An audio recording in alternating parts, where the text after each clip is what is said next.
اعوذ باللہ من الشیطان الرجیم بسم اللہ الرحمن الرحیم والذین یرمون المحصنات ثم لم یأتوا بأربعة شہداء فاجلدوهم 80 جلدة ولا تقبلوا لهم شهادة أبدا وأولئك هم الفاسقون إلا الذين تابوا من بعد ذلك وأصلحوا فإن الله غفور رحيم.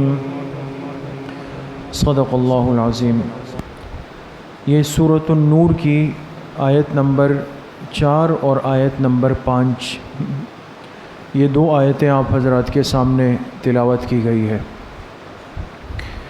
گزشتہ کل کے درس میں یہ بات چل رہی تھی کہ بعض جرائم اور گناہ ایسے ہیں کہ جن کی سزا اللہ پاک نے یا شریعت مطہرہ نے یا احادیث مبارکہ نے خود متعین فرمائی ہے. جو سزا شریعت خود متعین کر لے اس کو حد کہتے ہیں، حدود کہا جاتا ہے. اور بعض جرائم اور گناہ ایسے ہیں کہ جن کی سزا شریعت خود طے نہیں کرتی، بلکہ ہر زمانے کے اسلامی حاکم، اسلامی قاضی یا اسلامی جج کی ثوابدید پر چھوڑ دیا جاتا ہے. اس سزا کو تعزیر کہا جاتا ہے. یہ فرق ہے حدود کے اندر اور تعزیر کے اندر. تو چونکہ حد شریعت خود طے کرتی ہے، اس میں تبدیلی کا، اس میں معافی کا، اس میں کمی بیشی کا اس کی کوئی گنجائش نہیں ہوتی. لہٰذا اگر کسی پر حد ثابت ہو جائے، جرم ثابت ہو جائے، اور اس کے بعد پھر اگر کوئی کہے کہ جی اس پر رحم کیا جائے، اس کو معاف کیا جائے، اس کو موقع دیا جائے، یہ گنجائش کسی بہت بڑے سے آدمی سے لے کر، کسی بہت بڑے منصب والے سے لے کر کسی انسان کے پاس نہیں ہے. اگر کوئی خدا نخواستہ اس طرح کرتا ہے کہ اللہ کے حدود ثابت ہونے کے بعد بھی اس میں کمی بیشی کرتا ہے، تو اللہ پاک نے فرمایا وَمَن يَتَعَدَّ حُدُودَ اللَّهِ فَأُولَئِكَ هُمُ الظَّالِمُونَ. جو اللہ کے حدود سے تجاوز کرے گا، اس میں اپنی طرف سے کمی بیشی کرے گا، تو یہ اللہ کی نظر میں ظلم کرنے والا ہے. تو وہ تو متعین ہے، اس میں یہ نہیں ہے کہ فلاں کے پاس معافی کا امکان ہے یا فلاں کسی کو معاف کر سکتا ہے، یہ نہیں ہو سکتا. حدود طے ہے. دوسری بات یہ عرض کی تھی کہ حدود 4 قسم کے جرائم پر ہے. ایک تو بدکاری، یعنی نعوذ باللہ اگر کوئی زنا کر لے، اور دوسرا جو ہے وہ سرقہ، اگر کوئی چوری کر لے اور چوری ثابت ہو جائے. تیسرا جو ہے وہ قذف، یعنی اگر کوئی کسی مسلمان پاک دامن مرد یا عورت پہ تہمت لگا دے اور پھر ثابت نہیں کر سکے.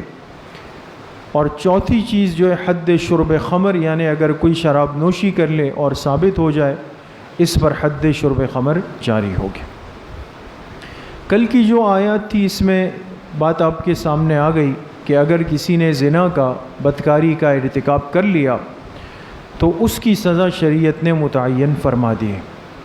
اور سزا کی تفصیل کیا ہے وہ بھی آپ کے سامنے آئی کہ اگر یہ گناہ شادی شدہ مرد عورت سے ہو جائے تو اس میں فرق ہے، زیادہ سخت ہے. غیر شادی شدہ مرد یا عورت سے ہو جائے تو اس میں سزا 100 کوڑوں کی ہے. اس میں رجم ہے شادی شدہ میں کہ پتھر مار کے سنسار کرنا، اور غیر شادی شدہ کے اندر 100 کوڑے لگانے کی سزا ہے. یہ متعین ہے. اب جو آج کی آیات ہے اس میں حد کی جو دوسری قسم ہے، یعنی حد قذف. اگر کوئی کسی مسلمان مرد یا عورت پر تہمت لگا دے زنا کی کہ فلاں نے زنا کیا ہے، بدکاری کی ہے، یہ تہمت لگا دے اور پھر ثابت نہ کر سکے، تو ایسے آدمی پر بھی حد یعنی سزا جاری ہوگی. اور اس سزا کو حد قذف کہتے ہیں، اور اس کی مقدار 80 کوڑے ہیں. اس کو 80 کوڑے لگائے جائیں گے. ان آیات کا ترجمہ ہے والذین یرمون المحصنات، اور وہ لوگ جو تہمت لگا دے پاک دامن عورتوں پہ.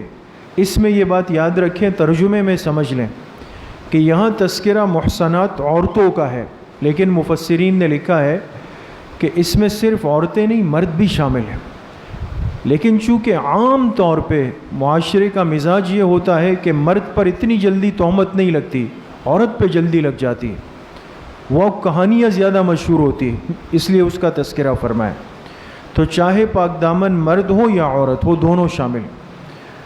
تو جو لوگ تہمت لگاتے ہیں پاک دامن عورتوں پہ، ثم لم یأتوا باربعۃ شہداء، پھر وہ اپنے اس دعوے پر 4 گواہ نہ لا سکے، 4 گواہ، فجلدوہم 80 جلدۃ، تو ان کو 80 کوڑے لگاؤ، نمبر 1 سزا، ولا تقبلوا لهم شہادۃ ابدا، اور ایسے لوگوں کی گواہی کبھی قبول مت کرو، وَأُولَئِكَ هُمُ الْفَاسِقُونَ، اور نمبر 3 سزا، اور یہ لوگ نافرمان اور فاسق ہیں۔ إِلَّا الَّذِينَ تَابُوا، ہاں اگر ان میں سے کوئی توبہ کر لے، من بعد ذالک، اس فعل کے بعد، تہمت لگا دی پھر ثابت نہیں کر سکا، سزا مل گئی، اور اس کے بعد اس نے دل سے توبہ کر لی کہ میں نے بہت برا غلط کام کیا، تہمت لگائی، آئندہ نہیں کروں گا، اگر کوئی توبہ کر لے، وَأَصْلَحُوا، اور اپنی اصلاح کر لے، فَإِنَّ اللَّهَ غَفُورٌ رَحِيمٌ، تو بے شک اللہ پاک کی ذات بخشنے والی، رحم کرنے والی۔ تو یہاں ان آیات میں تذکرہ ہے تہمت کا، جس کو عربی میں قذف کہتے ہیں، تہمت لگا دینا۔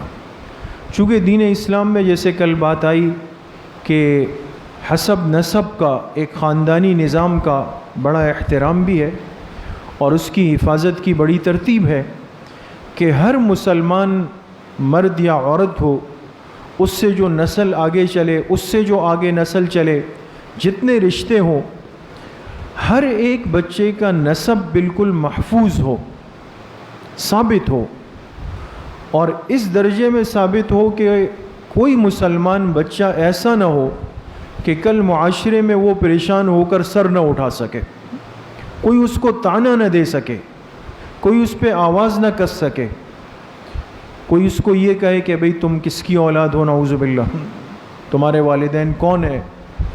تو اب بتائیں نا، یہ جملہ کتنا بھاری ہے، کتنا سخت ہے، اور چلو ایک آدمی جھوٹ میں بول دے، لیکن جس کے بارے میں بول دیا گیا وہ معاشرے میں کیسے زندگی گزارے۔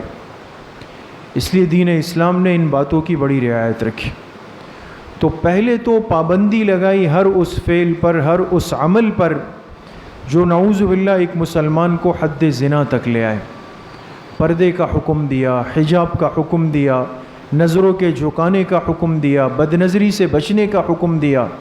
یہ جو آج مسلمان اس پہ آپس میں لڑتے مرتے ہیں نا، آپس میں چہرے کا پردہ کہاں سے ثابت ہے، یہ آج ہماری بڑی دلچسپ بحث آپس میں چلتی ہے۔ یعنی مسلمان کو یہ سمجھانا پڑ رہا ہے کہ چہرے کا پردہ جی کہاں سے ثابت ہے، اس کو سمجھ نہیں آ رہا، وہ باقاعدہ دلائل اپنے پاس رکھتا ہے کہ جی یہ ہے اور ایسا ہوا اور فلاں موقع پر یہ ہوا، فلاں موقع پر یہ ہوا۔ تو کیا مقصد ہے؟ مقصد یہ کہ بازار میں ہماری مسلمان پاک دامن مائیں بہنیں بچیاں وہ بے پردہ گھومنے لگ جائیں، چلے کچھ بھی نہیں ہو، کوئی دلیل نہ ہو، غیرت تو الگ چیز ہے نا، بہت ساری چیزوں کا تعلق انسانی غیرت سے ہوتا ہے۔ جیسے ایک آدمی کبھی برداشت نہیں کر سکتا کہ بھئی کوئی میرے گھر کے دروازے کا پردہ ہٹا کے اندر دیکھ لے، کوئی برداشت کر سکتا ہے؟ لیکن آج تک کسی نے نہیں کہا کہ جی اس کی دلیل کہاں ہے، دلیل نہیں ملی اس لیے میں آپ کے گھر میں جھانک رہا ہوں۔ تو وہ کہے گا دلیل نہیں ہے تو غیرت ہے۔ اس لیے میرے عزیزوں، دوستوں، بزرگوں، بہت ساری چیزیں وہ ہماری دینی، ایمانی اور انسانی غیرت کا تقاضا کرتی ہے، اور یہ ہم مردوں کی ذمہ داری ہے، یہ ہماری ذمہ داری۔ ہماری بچیاں ہیں، ہماری مائیں ہیں، ہماری بہنیں ہیں، بیٹیاں ہیں، یہ سب ہے۔ ضروری نہیں کہ ہر ایک کو دین کا ماحول، پاکیزہ ماحول میسر ہو، ضروری نہیں۔ اور یہ بھی ضروری نہیں کہ شادی کے وقت آپ کے نکاح میں جو عورت آئے وہ پردہ لے کر آئے۔ بہت سارے نوجوان اس میں پریشان ہوتے ہیں کہ بھئی جہاں رشتہ ڈالا ہے وہ لوگ پردہ کرنے کے لیے تیار نہیں ہیں، وہ کہتے ہیں جی ہماری بچی نقاب نہیں لگائے گی، وہ نقاب نہیں کرے گی، ہمارے ہاں نہیں کرتی تھی آپ کے ہاں بھی نہیں کرے گی۔ تو ہم نے اپنے بڑوں سے یہی سنا اور بہت سارے ساتھیوں سے عرض بھی کیا کہ آپ شوہر نامدار کس چیز کا نام ہے؟ آپ نے کیا کرنا ہے؟ اگر ایک عورت آپ کے نکاح میں آ رہی ہے اور کل آپ کے گھر آنے کے بعد آپ نے اس سے اپنے بہت سارے کام کروانے ہیں گھر کے، اس میں وہ آپ کے مزاج کے خلاف ورزی نہیں کر سکے گی، کرے گی تو آپ کی ڈانٹ پڑے گی، اس کو سختی ہوگی۔ تو جس طرح اس نے بہت سارے کام ماں باپ کے گھر میں نہیں سیکھے تھے، اس کو ماحول نہیں ملا، لیکن آپ کے گھر آئی، آپ نے اس کو چلایا، حوصلہ دیا، ترغیب دی، تسلی دی، ڈانٹ ڈپٹ کی، ہر چیز استعمال کی، وہ آپ کے ماحول میں ایڈجسٹ ہو گئی، چل گئی۔ تو اسی طرح ایک بچی آئے گی، اس نے پردہ نہیں کیا ہوگا، آپ ان کو ترتیب پہ چلائیں، ان کو ترغیب دیں۔ ضروری نہیں کہ پہلے دن سے جو ہے وہ آپ کے ساتھ باحجاب اور شرعی پردہ کر لے، آپ 1 مہینہ 2 مہینہ 3 مہینہ ان کو سمجھائیں، ماحول میں لائیں، تو پھر دیکھیں بہت ساری، ایک نہیں ہزاروں مثالیں، کتنی بچیاں جو ماحول کے اندر آئی اور پھر پردہ شروع کر دیا۔ اگر ہم اس بنیاد پر بیٹھ جائیں گے تو پھر مطلب یہ کہ ان بچیوں سے کوئی نکاح ہی نہیں کرے، پھر تو وہ بیٹھ جائے گھروں کے اندر۔ تو یہ دین اسلام اور دعوت کا مطلب کیا ہے؟ آج شوہر اتنی ذمہ داری لینے پہ بھی تیار نہیں ہے، اس کو ہر چیز جہیز سے لے کر سب تیار چاہیے، کہ جس طرح جہیز جو ہے میرے لیے ٹرک میں آیا ہے تیار اور سسرال والے فٹ کر کے گئے سب کچھ، اسی طرح میری بیوی بھی جو ہے باپردہ ہو، باحجاب ہو، عالمہ ہو، اور اس نے ہر قسم کی تعلیم حاصل کی بھی ہو، اور مجھے بس تیار جو ہے تکیے پر بیٹھ کر سب مل جائے، خود کوئی محنت نہیں۔ اس لیے کہ مرد اپنی ذمہ داری کو آج پورا نہیں کرنا چاہتا، ایک محنت تو کرنی پڑتی ہے۔ تو اس لیے شریعت مطہرہ نے ان چیزوں کو پہلے بند کیا، اس پہ قدغن لگائی۔ بچیوں کی یہ حوصلہ افزائی مت کریں کہ وہ بے پردہ گھومیں، جب ان میں شعور آنے لگے، احساس ہونے لگے، بڑی ہونے لگے، ان کو اسکارف پہنائیں، دوپٹہ پہنائیں، جب اور بڑی ہو جائے ان کو نقاب پہنائیں، جب اور بڑی ہو جائے ان کو برقع پہنائیں، ترتیب کے ساتھ چلائیں۔ یہ ضروری نہیں کہ آپ ان کو ٹوپی والا برقع پہلے دن پہنا دیں، وہ کہیں گے بھئی یہ تو میرے ساتھ مذاق ہو رہا ہے۔ ایک ترتیب کے ساتھ ان کو چلائیں، جو چیز ہمیشہ ترتیب کے ساتھ، تدریج کے ساتھ ہوئی ہے اس میں پائیداری ہوتی۔ تو یہ سارے راستے بند کیے کہ ایک مسلمان نعوذ باللہ بدکاری تک آ نہیں سکے، ایک بات۔ پھر دوسری بات، ہر انسان کی ایک عزت نفس ہے، اس کی ایک شرافت ہے، اس کا ایک خاندان ہے، اس کا ایک نام ہے۔ اب اس شرافت کو، اس نیک نامی کو کوئی داغدار نہ کرے، کوئی متاثر نہ کرے، اس کے لیے اللہ پاک نے حد قذف کا حکم دیا۔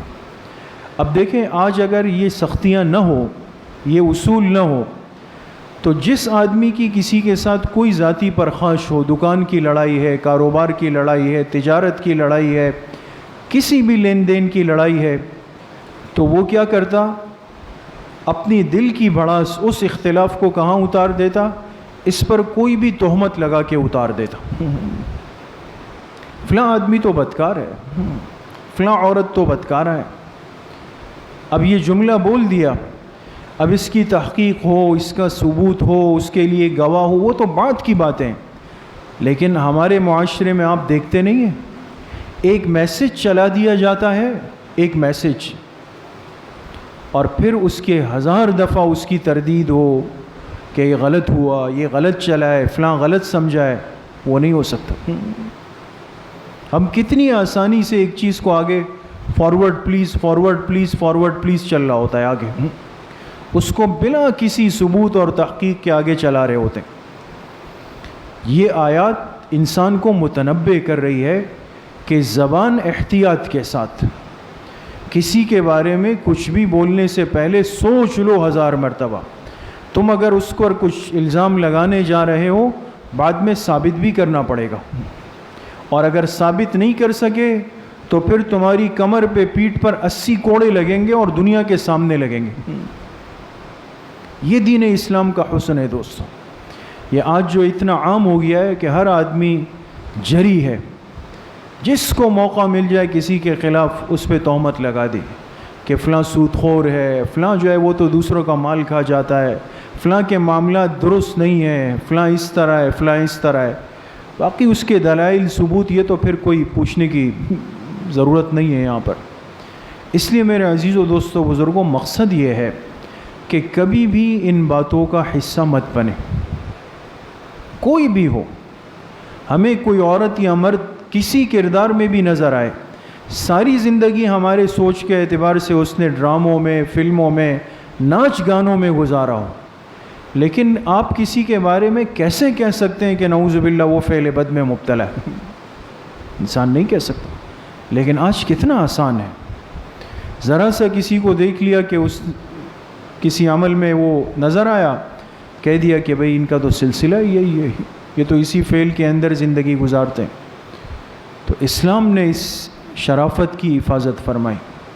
اگر کوئی کسی پاک دامن پر تہمت لگا دے کہ فلاں نے بدکاری کی ہے، اچھا تو قاضی وقت کی ذمہ داری ہے، جج کی، کہ اس کو بلائے اور اس سے 4 گواہ مانگے۔ اب آپ غور کریں، یہاں پہ دین کے جتنے معاملات ہیں اس میں شرعی گواہی 2 مردوں سے پوری ہو جاتی ہے، یا 1 مرد 2 عورت، بات ختم۔ یہاں تک کہ قتل کی، ایک آدمی کسی پر قتل کا الزام لگا دے کہ فلاں نے میرے آنکھوں کے سامنے فلاں کو قتل کیا ہے، یہ جو دعویٰ کر رہا ہے اس کو عدالت کہے گی آپ 2 گواہ پیش کر دیں، بات ختم۔ لیکن جب یہاں زنا اور بدکاری کی بات آئی، یہاں پر 2 پہ بات نہیں کی، 4 گواہ۔ آپ بہت بڑا دعویٰ کر رہے ہیں، بہت بڑا الزام لگا رہے ہیں، 4 گواہ اور چاروں مرد ہونے چاہیے، وہ آئیں گے۔ اچھا اس کے بعد کیا ہوگا؟ پھر اسلامی عدالت ان 4 گواہوں کو الگ الگ بٹھائے گی۔ ہماری فقہ کی کتابوں میں اس کی پوری تفصیل ہے دوستو۔ ایسا بھی نہیں کہ گواہ یہ آ گیا، وہ آ گیا، فلاں آ گیا، یہ جو آج کل کرایوں کے گواہ ملتے ہیں، اس طرح نہیں۔ دین اسلام کا نظام اگر عملاً نظر آ گیا دوستو، آپ کو دنیا میں جنت نظر آئے گی۔ یہ جتنے فتنے آج پھیلے ہوئے ہیں کہ قرآن پہ ہاتھ رکھنے کے بعد بھی سب کچھ ہو رہا ہوتا ہے، یعنی ایک ایک گواہ کی تحقیق گہرائی تک، ڈیپ تک جا کر، کہ وہ عادل ہو، اس کے محلے میں اس کی غیر موجودگی میں تحقیق ہوگی کہ فلاں گواہ تھا، کیسا آدمی تھا، کیسا آدمی۔ ایک پر تسلی ہو گئی، جی یہ تو کلیئر ہے، پھر دوسرے کے بارے میں، پھر تیسرے کے بارے میں، پھر چوتھے کے بارے میں، 4 گواہوں پر پوری تحقیق ہو گئی کہ یہ مسلمان بھی ہے، یہ عادل بھی ہے، یہ دیندار بھی ہے، ان کی گواہی معتبر ہے۔ اچھا اب کیا ہوگا؟ اب عدالت اس کو بلا کے پوچھے گی، بھئی آپ 4 گواہ ہیں کہ فلاں آدمی یعنی فلاں عورت نے بدکاری کی ہے؟ جی بدکاری کی ہے۔ ان کے اس جملے پر بھی بات ختم نہیں ہوگی۔ اب اسلامی جج اور قاضی اس سے پوچھے گا، وہ سوالات ہیں نہ اس کا موقع ہے اور نہ شاید اس عمومی مجلس میں مناسب ہو، پوری کیفیت اس کی، کہ شاید آپ کو ایسا لگا ہو، شاید آپ کو ایسا لگا ہو، شاید آپ کو ایسا لگا ہو، پوری بال کی کھال اتارنا جس کو کہتے ہیں نا، وہ تسلی ہو۔ اس پر بھی قاضی مطمئن ہو جائے کہ نہیں، یہ جو کیفیت بتا رہے واقعی صحیح بتا رہے۔ تو 4 گواہوں کی پوری تحقیق اور ان کی باتوں میں کوئی آپس میں ٹکراؤ اور تضاد نہیں ہے، اس کے بعد جا کے ایک اسلامی عدالت فیصلہ کرے گی کہ فلاں عورت یا فلاں مرد پر حد جاری کر دی جائے۔ یہ اتنی ذمہ داری کے ساتھ یہ معاملہ طے ہوتا ہے۔ اب مسئلہ یہ ہے کہ ہم پورا تعارف اور دین کی پوری تعریف پیش نہیں کرتے، دنیا کو صرف اتنا پیغام گیا ہے کہ بدکاری کرنے والے کو پتھر مار دیے جاتے ہیں۔ اوہ اتنا بڑا ظلم، اتنی سختی، اتنا سخت دین ہے۔ یہ باتیں کسی نے بھی نہیں بتائی کہ تحقیق کے معاملے میں، تفتیش کے معاملے میں کتنی زیادہ سختی ہے اور کتنی زیادہ احتیاط اس کے اندر کی گئی۔ جب تک یہ ثابت نہ ہو جائے اس وقت تک قاضی سزا نہیں دے سکتا۔ دوسری اہم ترین بات میرے دوستوں بزرگوں یہ ہے کہ جتنی شرعی سزائیں ہیں جس کا تذکرہ ہو رہا ہے، اس کو نافذ کرنے کا اختیار صرف اور صرف اسلامی حکومت کے پاس ہے، اسلامی نظام کے پاس ہے، اسلامی عدالت کے پاس ہے۔ ہم کہتے ہیں ہمارا عدالتی نظام تو زیرو ہے، اس 20 سال تک کیس اس میں چلتے ہیں، اس میں پیسے کھلا کے مجرم بچ جاتے ہیں، اس میں گواہ بکتے ہیں، اس میں جج بکتے ہیں، یہ الزامات ہیں نا، لوگ مطمئن نہیں ہیں۔ لیکن اس کے باوجود بھی کسی فقہ کی کتاب، کسی فقیہ نے اور کسی بھی فقہ کے عالم نے آج تک یہ فتویٰ نہیں دیا، نہ دیا جا سکتا ہے کہ حد کی سزا ایک عام مسلمان نافذ کر لے، چاہے وہ جرگہ ہو، چاہے وہ کسی گاؤں کے قوانین ہو، چودھری ہو، جو بھی ہو۔ یہ جو ہوتا ہے نا، بعض جگہوں پہ اپنے اپنے جرگے بیٹھ کر کے طے کرتے ہیں، یاد رکھیے سب غیر شرعی اور ناجائز ہے۔ اگر کسی جرگے نے اسلامی عدالت اور اسلامی قانون کو بائی پاس کر کے خود اپنے طور پر فیصلہ کیا اور ان کے فیصلے کی بنیاد پر کسی پر حد جاری ہوئی یا کسی کو مارا گیا، یہ سب کے سب مجرم ہیں۔ یہ تو پھر ہر آدمی ہتھیار ہاتھ میں لے گا، دوسرے کو مار دے گا، جی کیا ہوا، کہے گا یہ بدکار تھا، یہ چور تھا، اب کہاں میں اس کو عدالت لے کے جاؤں، 10 سال مقدمہ لڑوں، میں نے یہی ختم کر دیا، خس کم جہاں پاک، کہ یہی ختم ہو جائے۔ یہ نہیں، ان چیزوں کی دین اسلام نے قطعی طور پہ اجازت نہیں دی، اس کو منع کر دیا۔ چاہے قانون، چاہے عدالت، چاہے اسلامی حکومت کتنی ڈل اور کمزور ہو، اس کے باوجود بھی امت کو حکم یہ ہے کہ ہم اسی کی اتباع کریں، اسی کی پیروی کریں۔ پھر قانون نے اگر کمزوری دکھائی، دیر کی، اس کی سزا قیامت میں اس کو بھگتنی ہے، جواب اس نے دینا ہے، لیکن ہم یہ بوجھ اپنے کندھوں پہ نہیں لے سکتے دوستو۔ جیسے بہت سارے قبائلی علاقوں وغیرہ میں یہ ہوتا ہے کہ قاتل مقتول کے معاملات خود طے کر لیتے ہوں، چاہے اس نے اس کو مار دیا، چلو بھئی تم اس کو مار دو، یا ان کی 2 بچیاں تم ان کو دے دو، ان سے اتنے لاکھ روپے لے کر ان کو دے دو۔ یہ جتنے معاملات چل رہے ہیں یہ سب ناجائز اور غیر شرعی۔ دین اسلام کا اس سے کوئی واسطہ نہیں، نہ ان چیزوں کی حوصلہ افزائی کی۔ تو بہرحال آج کی جو آیات ہے اس میں تذکرہ ہے اس گناہ کا کہ اگر کوئی کسی مسلمان مرد یا عورت پہ تہمت لگا دے، پھر اس کو ثابت نہ کر سکے، اور اس صورت میں پھر اسلامی عدالت اس کو 80 کوڑوں کی سزا دے گی۔ اللہ پاک مجھے بھی آپ سب کو صحیح عمل کی توفیق نصیب فرمائے۔ الحمدللہ رب العالمین، والصلاة والسلام علی سید الانبیاء والمرسلین۔